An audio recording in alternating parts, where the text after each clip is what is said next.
तो हेलो दोस्तों, मैं आपका मसूद और एक वीडियो लेकर आ चुका आपके सामने। दो लेक्चर इसका हो चुका है और आज तीसरा लेक्चर या कह सकते हैं इसका अंतिम लेक्चर होगा। तो हमारे साथ बने रहें, पूरा इस वीडियो को देखें ताकि आपको बेहतर समझ में आए और पूरा कंसेप्ट क्लियर हो। जैसे कि हमने दो लेक्चर किया और दो लेक्चर में जहां से हमने छोड़ा था वहीं से स्टार्ट करने का प्रयास करते हैं। तो हमने छोड़ा था भाई मेरे कि रेड इंडियन, कौन सा इंडियन, कि क्रिस्टोफर कोलंबस ने जब क्या किया, अमेरिका का खोज किया। उन्होंने अमेरिका नाम नहीं दिया था, उन्होंने नाम दिया था भाई मेरे कि एक भारतीय उपमहाद्वीप है, भारत का एक अभिन्न अंग है, इसलिए यहाँ पे रहने वाले लोगों को क्या कहा था उन्होंने, रेड इंडियन। क्या कहा था, रेड इंडियन। नाम क्या था भाई मेरे उसका, क्रिस्टोफर कोलंबस, क्रिस्टोफर कोलंबस, इन्होंने कहा था कि बाद में इसका अमेरिका का खोज किया था और जिसके नाम पर रखा गया, तो मैं उसके बारे में चर्चा करने वाला हूं। लेकिन भाई मेरे सबसे पहले तो खोज इन्हीं ने किया था ना, कब किया था, 1492 को। कब किया था, 1492 को। और इन्होंने कहा था ये भारतीय उपमहाद्वीप है, इसलिए वहां पर रहने वाले लोगों को क्या कह दिया था, रेड इंडियन। क्या कहते थे भाई मेरे, रेड इंडियन, यही ना कहा था। उसके बाद हम देखते हैं भाई मेरे कि इस चैप्टर में और भी बहुत सारे सवाल हैं। जैसे कि एक जगह है, बहुत ही प्रसिद्ध जगह, कई रिलीजन के लिए, केवल एक रिलीजन के लिए नहीं, कई रिलीजन के लिए जगह बहुत ज्यादा मशहूर है, या फिर कह सकते हैं कि बहुत ही ज्यादा पवित्र है।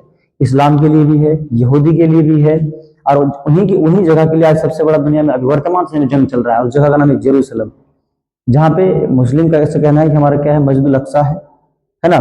और यहूदी लोग का कहना है उसका जो, जैसे हमारा काबा शरीफ है ना, मुस्लिम काबा शरीफ होता है, ठीक उसी तरह उनका भी एक द्वार है, वॉल है, जिसको लोग पूजते हैं, है ना। उस उतना ही पवित्र है जितना हमारे लिए काबा है, यहूदी लोग के उतना ही द्वार पवित्र है। वहां पे क्या करेगा, मस्जिद अक्सा गिराएगा, गिराने के बाद वहां टेम्पल तामीर करेगा, है ना। इस्लामिक नॉलेज में जाओगे तो फिर वहां मिलेगा आपको कि आप देखने जाओगे उसके हिसाब से, तो फिर वहां क्या होगा, टेम्पल तामीर करेगा, बनाएगा, बनाने के बाद दज्जाल होगा, दज्जाल उसे तो छोड़ते हैं, उधर नहीं जाते। लेकिन जेरूसलम जो है भाई मेरे वर्तमान में कहाँ पड़ता है, तो इजराइल में। एक सवाल पूछता है इस चैप्टर में ही है कि जेरूसलम कहाँ पड़ता है, तो इजराइल में। क्या पूछता है भाई मेरे कि जेरूसलम कहाँ पड़ता है, जेरूसलम कहाँ पड़ता है, तो इजराइल में, इजराइल में, यही ना पड़ता भाई मेरे।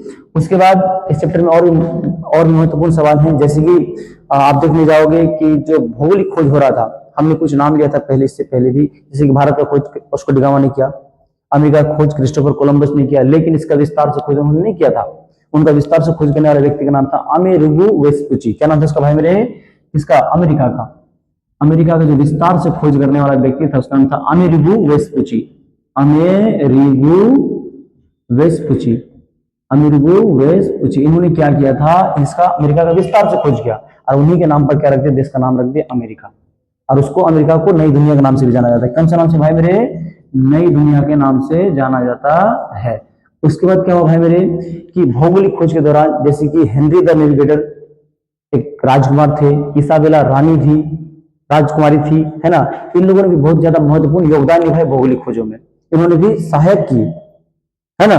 तो भाई मेरे भौगोलिक खोज हुआ, 16वीं शताब्दी तक लगभग समस्त यूरोपियों को क्या हो चुका था, दुनिया की जानकारी हो चुकी थी कि देश के कोने कोनों में कौन कौन सा देश है, कौन सा कोना में कौन सा देश पाया जाता है, कौन से कोने में कौन सा संसाधन पाया जाता है, लगभग समस्त जानकारी यूरोप वासियों को हो चुका था। अब जो ये भौगोलिक खोज हुआ भाई मेरे, तो इनका कुछ ना कुछ तो परिणाम होगा ना।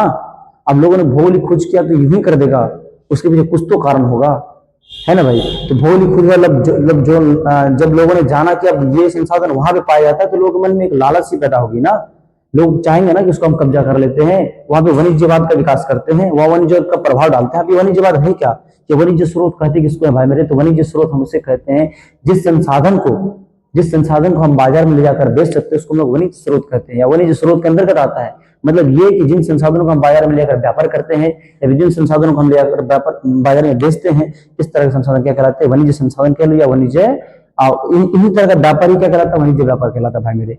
तो क्या हुआ कि जब लोगों ने जाना कि यहाँ पे ये चीज प्रधान है, यहाँ पे ये चीज के लिए देश प्रधान है, यहाँ बहुत ज्यादा अधिकता में पाया जाता है, तो लोगों ने क्या किया, साम्राज्यवाद का विकास करना शुरू किया। तो कभी कभी पूछता है कि भौगोलिक खोजों का परिणाम क्या है, तो भाई मेरे साम्राज्यवाद का विकास, वाणिज्यवाद का प्रभाव। उसका पूछेगा क्या, तो बोलेंगे दास व्यापार का शुरुआत हो गया। दास मतलब होता गुलाम, लोगों ने गुलाम बनाकर शुरू कर लिया। और स्थिति ऐसा भी था इस दुनिया में, इस धरती पे, आज से कुछ साल पहले लेके जाओगे जब ये सब चल रहा था भाई मेरे, है ना, तो उस समय ऐसा था कि लोग मजबूर थे, अपने परिवार को चलाने के लिए मजबूर थे। कि अपने परिवार को कैसे चलाए। तो लोग खुद को ही बेच देते थे कि आज यहाँ पे खुद को हम बेच देंगे, बेचने का दूसरे देश जाकर उनके अंडर में जाकर क्या करेंगे भाई मेरे, काम करेंगे, और जिससे थोड़ा बहुत जो रकम मिलेगा, थोड़ा बहुत जो राशि मिलेगा, उनसे अपने परिवार को क्या करेंगे, हम चलाएंगे। इसलिए भी खुद को गुलाम के तौर पर बेच देते थे। और गुलाम का काम क्या है भाई मेरे, जो बोलना पड़े वो करना होगा। उनको लेकर जाता था, जैसा काम उसका इच्छा, अपना मालिक अपनी इच्छा अनुसार काम कराता था। ठीक है, तो इससे क्या हुआ, वाणिज्यवाद का प्रभाव आया किसके परिणाम स्वरूप, भौगोलिक खोजों के परिणाम स्वरूप। चाहे वाणिज्यवाद का प्रभाव भी आया, साम्राज्यवाद का विकास हुआ, दास व्यापार वाला सिस्टम आ गया, उसके बाद भ्रांतियों का अंत हुआ और एक नया वैधानिक या फिर कहेंगे वैज्ञानिक तौर तरीकों का आगमन हुआ कि लोगों ने भ्रांतियों पर भरोसा करना छोड़ दिया, लोगों ने वास्तविक दुनिया भी जीना शुरू किया। तो हमने यहाँ पे एक चीज बताना है, और एक चीज भूल गया भाई मेरे, कि वह पहला एक व्यक्ति थे जिसका नाम था मैगलेन। क्या नाम था उसका, मैगलेन। ये व्यक्ति का नाम क्या भाई मेरे, मैगलेन। ये चीज मेरे दिमाग से उतर गया था, मैं बता देता हूँ भाई मेरे कि ये मैगलेन ही थे सन 1519 ईस्वी को। कब भाई मेरे, सन 1519 ईस्वी को क्या करता है कि निकलता है कश्ती लेकर, निकलता भाई मेरे, जहां से निकलता है चक्कर लगाने के बाद, पूरा चक्कर लगाने का दुनिया का, फिर वहीं आकर पहुंच जाता है। और दुनिया का जो सबसे बड़ा अंधविश्वास था कि पृथ्वी चपटी है, उस अंधविश्वास को तोड़ता है और ये बताता है कि पृथ्वी चपटी नहीं, क्या है भाई मेरे, गोल है। क्या है, गोल है, सर्कल में है पृथ्वी, ना कि चपटी है। जब लोगों ने ये चीज जाना तो लोगों के अंदर से जो डर था कि पृथ्वी चपटी, हम आगे जाएंगे तो शायद गिर जाएंगे, वो वाला डर अब क्या हो गया, पूर्ण रूप से समाप्त हो गया। क्योंकि सवाल पूछता है भाई मेरे यहाँ से कि पूरी दुनिया का चक्कर किसने लगाया था, मैगलेन। कब लगाया था, तो 1519 को लगाया था।